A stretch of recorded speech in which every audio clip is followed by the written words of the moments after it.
गांव ऊंचे पहाड़ पर, औ मोटा की बांह। ये आवाज क्यों आ रही है? कबीरस ठाकुर से ये उबरिए जाकी छां। साहब एक दृष्टांत देते हैं कि एक गांव है, वो कहां पर है? पहाड़ पे बसा है। पहाड़ तो समझ गए, ऊंचा टीला। औ मोटा की बांह, औ शब्द बड़ा ध्यान देने लायक है। और यदि आप वहां जाना चाहते हैं उस गांव में, तब साहब सलाह देते हैं, पहली बार जा रहे हो, ऊंचा चढ़ना है, रास्ता देखे नहीं हो, तब क्या करना पड़ेगा? औ मोटा की बांह, जो मोटा है आपसे बड़ा है, शुद्ध गुजराती शब्द है। गुजरात में बड़े लोगों को मोटा कहते हैं। मोटा बड़े भाई हैं, इधर बड़े भैया कहते हैं। भैया कहते हो, हो गया बड़ा है ना। उधर कहेंगे मोटा भाई, बड़ी बहन है मोटी बहन, बड़ी माँ है तो मोटी माँ। वहां मोटा शब्द, मोटा, मोटी, मोटू, ये तीन शब्द चलते हैं।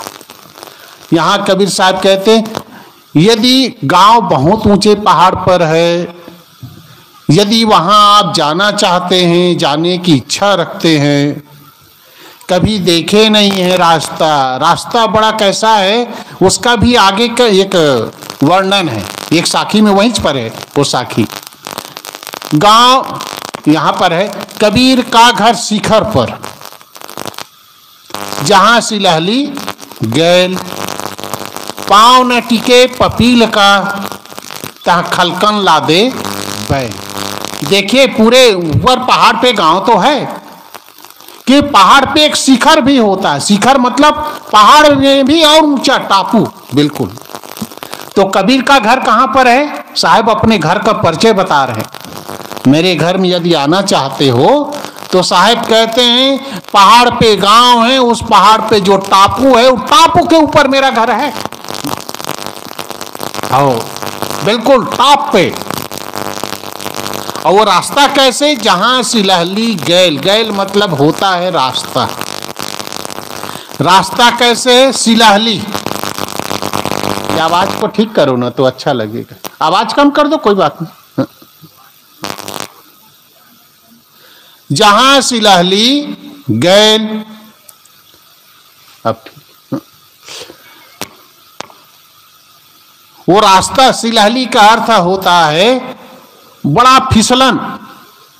वो फिसला नहीं रहता कई जगह, बिल्कुल जहां अंगूठा भी ना दबे, फिसलता वही है जहां अंगूठा दबा करके लोग चलते हैं थोड़ा, किंतु वो भी दबता नहीं। इतना फिसलन है, इतना फिसलन, जहां काई लगा हो पत्थर पे अंगूठा तो दबेगा नहीं, और काई लटका हो, और चल के बताइए। कई बार बड़ी नहर हो, उसमें पूरा सीमेंटेड नहर हो, तो उसमें काई लग जाता है ना, धूप लग जाती। उस नहर में पड़ गए कहीं नीचे, पानी बह रहा हो, और ऊपर चढ़ के बताइए। वही साहब कहते, मेरा जो घर है वो टापू पर है, और जहां सिलहली गैल, जो रास्ता है बहुत ही फिसलन वाला है। इतना तो नहीं बताते हैं, और आगे बताते हैं, पांव न टिके पपील का। पपील जानते हो? पपील का मतलब होता है पिपील का। पिपील का मतलब होता है चींटी। चींटी कहाँ चढ़ जाती है पता है ना? कहाँ चढ़ जाता। आप रस्सी में बांध करके भी कहीं पर गुड़ को रखे हो या मिठाई, तो उनको पता चल जाता है कहाँ से कहाँ कनेक्शन है।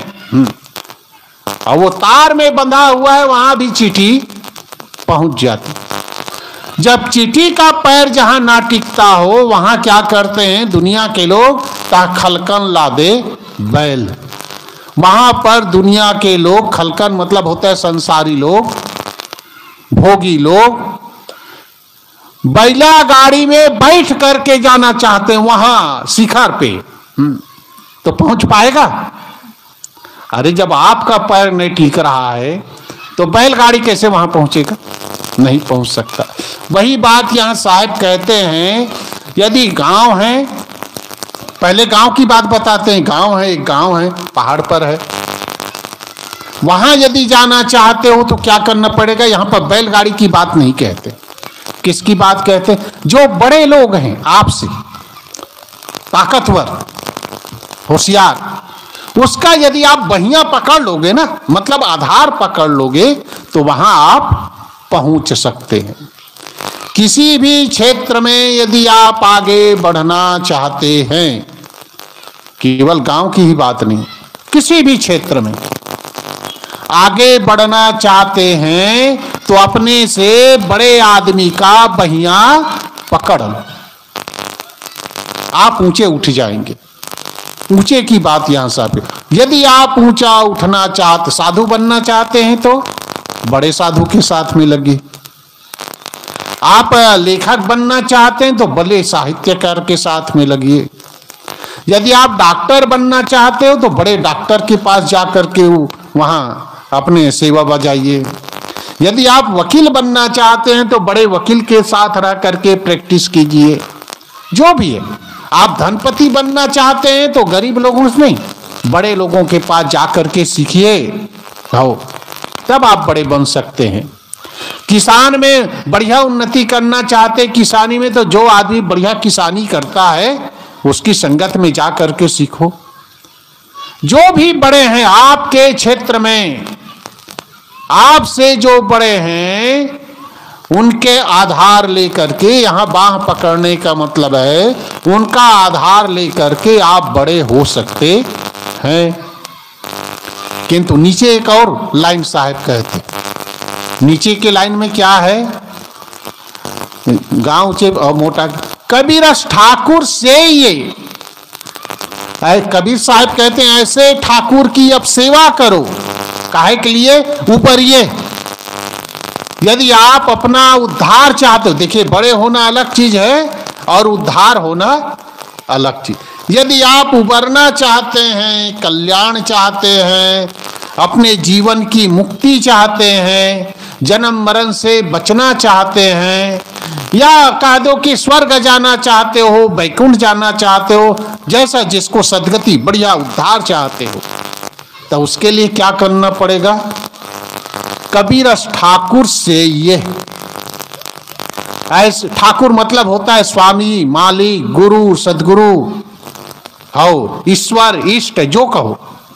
ऐसे मालिक की सेवा करो। और सेवा ही नहीं, कैसे सेवा करनी है?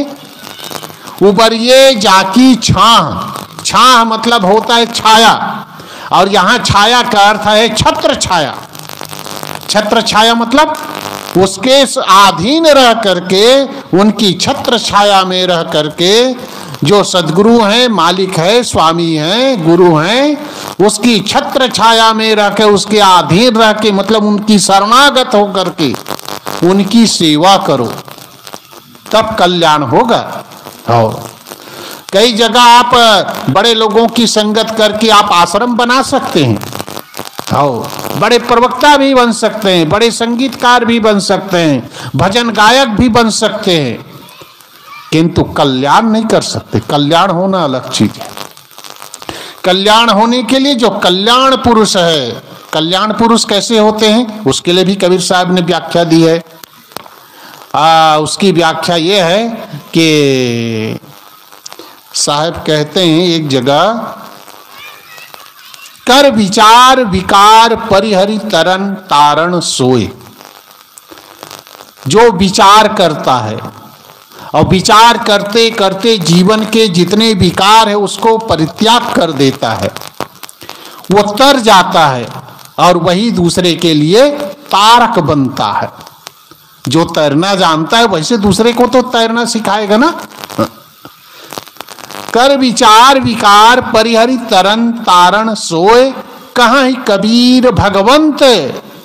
साहिब कहते हैं ऐसे भगवंत पुरुष है, ऐसे भगवत पुरुष है, ऐसे भगवान है, भजू उसका भजन करो, द्वितीय और ना कोई।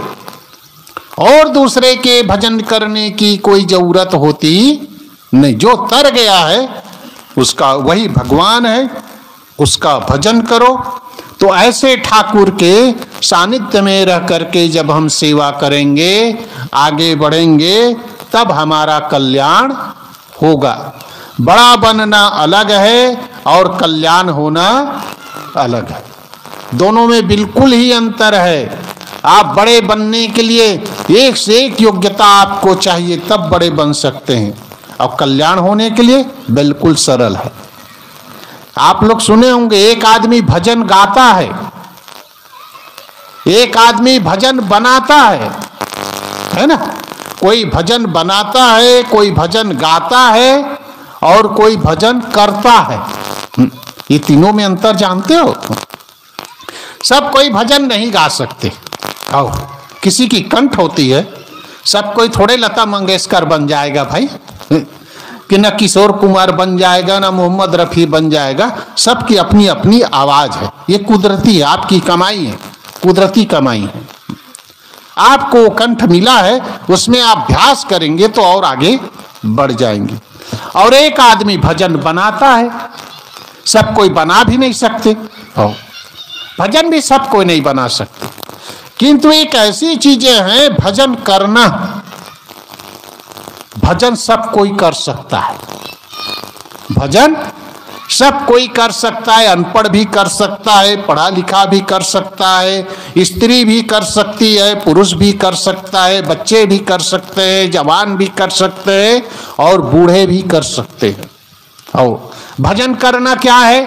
मन की तरंग मार लो, बस हो गया भजन, आदत बुरी सुधार लो, बस हो गया भजन, मन की तरंग मार लो।